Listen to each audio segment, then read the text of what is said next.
ಚುಕ್ಕನಹಳ್ಳಿ ಗಡಿಭಾಗದಲ್ಲಿ ಹಾದು ಹೋಗುತ್ತಿರುವ ಚೆನ್ನೈ ಕಾರಿಡಾರ್ ರಸ್ತೆ ಅಭಿವೃದ್ಧಿಗೆ ಭೂಮಿ ಕಳೆದುಕೊಂಡಿರುವ ಚುಕ್ಕನಹಳ್ಳಿ 14 ಜನ ರೈತರ 1,17,00,000 ಎರಡನೇ ಕಂತಿನ ಮರಗಿಡಗಳ ಪರಿಹಾರ ಚಿತ್ತೂರು PD ಖಾತೆಯಲ್ಲಿದ್ದು ಅದನ್ನು ಬಿಡುಗಡೆ ಮಾಡುವಂತೆ ಸಂಬಂಧಪಟ್ಟ ಅಧಿಕಾರಿಗಳನ್ನು 1 ವರ್ಷದಿಂದ ಸತತವಾಗಿ 100-200 ಹೋರಾಟಗಳನ್ನು ಮಾಡುತ್ತಾ ಬಂದರೂ ಯಾವುದೇ ಕಾರಣಕ್ಕೂ ಹಣವನ್ನು ಬಿಡುಗಡೆ ಮಾಡ್ತಾ ಇಲ್ಲ. ಯಾಕಂದರೆ ಚಿತ್ತೂರು PD ಪರವಾಗಿ ಬರುವಂತಹ ಕಾರ್ತಿಕ್ ರೆಡ್ಡಿ ಎಂಬ ಸೈಟ್ ಇಂಜಿನಿಯರ್ ಅವರು ರೈತರು ತಪ್ಪು ವರದಿಯನ್ನು ಕೊಟ್ಟಿದ್ದಾರೆ, ಅಧಿಕಾರಿಗಳ ಲಂಚವನ್ನು ಕೊಟ್ಟು ಸುಮಾರು 1,17,00,000 ಭ್ರಷ್ಟಾಚಾರ ಮಾಡಿದ್ದಾರೆ. ರೈತರ ಮೇಲೆ ಆರೋಪ ಮಾಡುವಂತಹ ನೈತಿಕತೆ ಹಕ್ಕು ಈ ಚಿತ್ತೂರು PD ಪರವಾಗಿ ಬರುವಂಥ ಕಾರ್ತಿಕ್ ರೆಡ್ಡಿಗೆ ಇದೆಯಾ? ಇದರಂತೆ ನಮ್ಮ ಮುಳಬಾಗಿಲು ಗ್ರಾಮಾಂತರ ಪೊಲೀಸ್ ಠಾಣೆಯ ಆರಕ್ಷಕ ವೃತ್ತ ನಿರೀಕ್ಷಕರು ನಿರಂತರವಾಗಿ ನೀವು ಹೋರಾಟ ಮಾಡಬೇಡಿ, ನೀವು DYSP ಸಾಹೇಬರ ಸಮ್ಮುಖದಲ್ಲಿ ಸಭೆ ಕರೆದಿನ ಅವರ ಮಾತಿನಂತೆ ಸಭೆನೂ ಕರೆದ್ರು.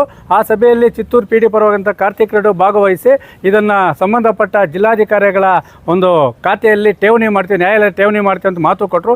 ಮತ್ತು ಜಿಲ್ಲಾಧಿಕಾರಿಗಳ ಗಮನಕ್ಕೆ ತಂದಾಗ ಜಿಲ್ಲಾಧಿಕಾರಿಗಳ ಸಮ್ಮುಖದಲ್ಲಿ ಸಭೆಯೂ ನಡೆಯಿತು.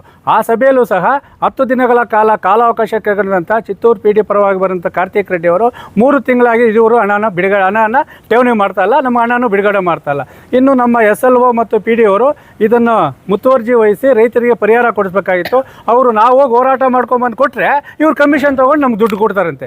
ಅದನ್ನು ಬಿಟ್ಟು ಯಾವ ರೀತಿ ಇದೆ ಅಂತ ಹೇಳಿದ್ರೆ ಅಧಿಕಾರಿಗಳು ಲಕ್ಷ ಸಂಬಳ ತೊಗೊತಾರೆ, ರೈತರ ಪರಿಹಾರ ಕೊಡ್ತಾ ಇಲ್ಲ. ಅದರಂತೆ ಈ ಕೂಡಲೇ ಕಡೆಯ ಹೋರಾಟ ಕರ್ನಾಟಕದಲ್ಲಿ ಹೋರಾಟ ಮಾಡಿದರೆ ನಮ್ಮ ಪೊಲೀಸವರು ರಸ್ತೆ ಅಂತಾರೆ. ಅದಕ್ಕೋಸ್ಕರ ಈ ಒಂದು ಚಿತ್ತೂರು ಗಡಿಭಾಗದಲ್ಲಿರುವಂದರೆ ಚಿತ್ತೂರು ವ್ಯಾಪ್ತಿಗೆ ಬರುವಂತಹ ಈ ಒಂದು ಕ್ಯಾಂಪಸ್ ಅಂದರೆ ಅವರ ಒಂದು ಗುತ್ತಿಗೆದಾರ ಕ್ಯಾಂಪಸ್ ಬಳಿ ದಿನಾಂಕ 26/9/2024 ಗುರುವಾರ ಬೆಳಗ್ಗೆ 7 ಗಂಟೆಗೆ ಜಾನುವಾರುಗಳು, ಬಾಬಾ ಸಾಹೇಬ್ ಅಂಬೇಡ್ಕರ್ ಫೋಟೋ ಹಾಗೂ ಪ್ರೊಫೆಸರ್ ನಂಜುಂಡಸ್ವಾಮಿ ಅವರ ಫೋಟೋ ಸಮೇತ ಬೆಳಗ್ಗೆ 7 ಗಂಟೆಗೆ ಯಾವುದೇ ಕಾನೂನಿನ ಅನುಮತಿ ಪಡೆಯದೆ ನಮ್ಮ ಸ್ವಾಭಿಮಾನದ ಮತ್ತು ಪಾರದರ್ಶಕವಾದ ಹೋರಾಟ 1,17,00,000 ಚಿತ್ತೂರು PDಯಿಂದ ಹಣವನ್ನು ಬಿಡುಗಡೆ ಮಾಡಲೇಬೇಕಂತೇಳಿ ಈ ಒಂದು ಕ್ಯಾಂಪಸ್ ಬಳಿ ಆಹೋರಾತ್ರಿ ಧರಣಿಯನ್ನು ಹಮ್ಮಿಕೊಳ್ಳುವ ಮುಖಾಂತರ ನ್ಯಾಯ ಪಡೆದುಕೊಳ್ಳುತ್ತೇವೆ. ಅವರೇನಾದರೂ ಒತ್ತಡ ಹಾಕಿ ನಮ್ಮನ್ನು ಹೋರಾಟದಿಂದ ಮೇಲೆ ಒಕ್ಕಲೆಬ್ಬಿಸಲು ಮುಂದಾದರೆ, ಹೋರಾಟದಿಂದ ಮೇಲೆ ಎಬ್ಬಿಸಲು ಮುಂದಾದರೆ ಆಗುವ ಅನಾಹುತಗಳಿಗೆ ಚಿತ್ತೂರು PD ಪರವಾಗಿ ಬರುವಂತಹ ಕಾರ್ತಿಕ್ ರೆಡ್ಡಿ ಅವರೇ ನೇರ ಕಾರಣ ಅಂತೇಳಿ ನಾವು 14 ಜನ ರೈತರು ಮತ್ತು ರೈತ ಸಂಘದ ಕಾರ್ಯಕರ್ತರ ಮೇಲೆ ಏನೋ ದಬ್ಬಾಳಿಕೆ ಅವರೇ ನೇರ ಕಾರಣ ಅಂತೇಳಿ ಎಚ್ಚರಿಕೆ ಜೊತೆಗೆ ಮನವಿಯನ್ನು ಮಾಡ್ತಾಯಿದ್ದೀವಿ.